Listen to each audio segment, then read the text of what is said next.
दोस्तों, बॉलीवुड फिल्मों के खूंखार विलेन महेश आनंद की डेथ 57 साल की उम्र में हो गई थी।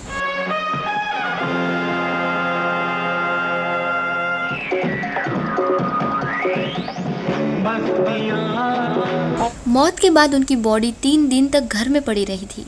पड़ोसियों द्वारा पुलिस को खबर देने के बाद पता चला था कि उनकी मौत हो गई है।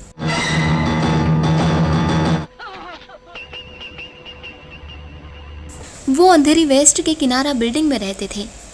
इनके रिश्तेदार ज्योति गुप्ता ने स्पोर्ट बॉय से बात की और महेश आनंद की मौत से जुड़ी कुछ और बातों का खुलासा भी किया था। ज्योति ने बताया था कि उनकी रशियन पत्नी लाना ने अस्पताल जाकर उनकी बॉडी को क्लेम किया था।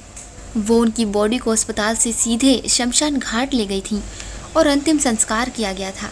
उन्होंने बताया कि लाना हर 4 महीने मुंबई आती थी। ज्योति ने बातचीत के दौरान बताया था कि उनकी मौत गुरुवार को ही हो गई थी। 2 दिन तक जब उन्होंने अपना टिफिन नहीं उठाया तो सोसाइटी वालों ने पुलिस को बुलाया था। उनका घर खुलने के बाद पता चला कि उनकी मौत हो चुकी है। उन्होंने आगे बताया कि वो अपने बेड पर बैठे अचानक बेहोश हो गए थे और शायद इसी वजह से वो गिर गए थे। मुझे नहीं लगता कि उन्होंने सुसाइड किया होगा, लेकिन हाँ, वो पिछले 18 साल से काम ना मिलने की वजह से डिप्रेशन में ज़रूर थे। इसी वजह से वो शराब बहुत ज़्यादा पीते थे। दोस्तों, पहलाज निहलानी ने महेश आनंद को फिल्म रंगीला राजा में 6 मिनट का रोल ऑफर किया था और महेश आनंद ने बिना कुछ सोचे समझे उस फिल्म को साइन कर ली थी।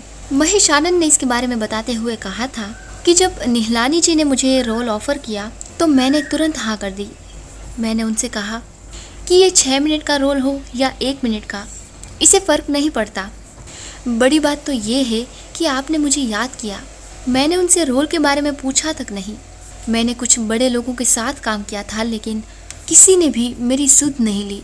पहलाज जी ने मुझे दूसरा जन्म दिया है। दोस्तों, अगर हम इनकी निजी ज़िंदगी के बारे में बात करें तो महेश आनंद ने 5 शादियाँ की थी।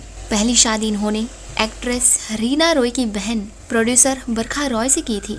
इसके बाद इन्होंने 1987 में दूसरी शादी Miss India International Erica Maria D'Souza से की। दोनों का एक बेटा भी है। इन्होंने तीसरी शादी 1992 में एक्ट्रेस मधु मल्होत्रा से की और 2000 में इन्होंने चौथी शादी एक्ट्रेस उषा बाचानी से की। लेकिन 2 साल बाद ही उनका तलाक हो गया और उनकी 5वीं वाइफ का नाम था लाना।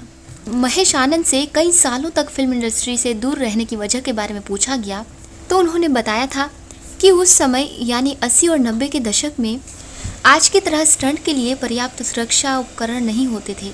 ऐसे ही एक स्टंट के दौरान मुझे एक ऐसी चोट लगी थी कि 6 महीने अस्पताल और उसके बाद 3 साल तक घर में बिस्तर पर रहा था।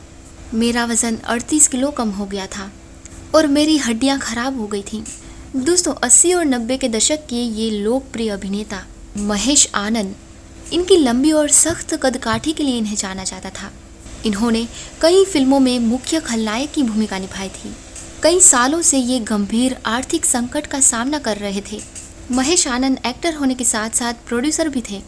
इन्होंने बॉलीवुड की चर्चित फिल्में थानेदार, आया तूफान और प्यार किया नहीं जाता में इनके द्वारा निभाए गए किरदार के लिए इन्हें जाना जाता है। दोस्तों, महेश आनंद के बारे में बहुत कम ही लोग जानते होंगे कि वो एक ट्रेंड डांसर भी थे। इन्होंने कई कार्यक्रमों में अपने डांस का जलवा भी दिखाया था। दोस्तों, इनको प्रोड्यूसर बरखा रॉय के कॉलेज फ्रेंड के तौर पर जाना जाता था। महेश आनंद का जीवन भी काफ़ी मुश्किल से गुजरा था। जब वो महज 2 साल के थे तभी उनकी मां का देहांत हो गया था। फिल्मों में आने से पहले वो भारत के टॉप मॉडल्स में शुमार थे। ये ताइक्वांडो में ब्लैक बेल्ट भी रह चुके हैं। अपना फिल्मी करियर शुरू करने से पहले ये दुनिया भर में प्रोफेशनल फाइट्स में हिस्सा लेते थे। इनकी अभिनीत फिल्म टार्जन के लिए डायरेक्टर के ये पहली पसंद थे, लेकिन किसी कारणवश उनको ये रोल नहीं मिल सका। इनकी मां तारा देवी भी एक एक्ट्रेस थीं और उन्होंने फिल्म कृष्णा रुक्मणी में काम किया था। दोस्तों, इनकी आखिरी फिल्म का नाम था रंगीला राजा, जो आई थी 2019 में। महेश आनंद बहुत खुश थे कि 18 साल के गैप के बाद ये फिल्म उन्हें मिली थी और महेश आनंद को पूरी उम्मीद थी कि इस फिल्म के बाद उन्हें और फिल्म्स मिलेंगी। लेकिन दोस्तों, होने को कौन टाल सकता है। इस फिल्म के रिलीज़ होने के कुछ ही दिनों बाद महेश आनंद की डेथ हो गई 9 फरवरी 2019 में।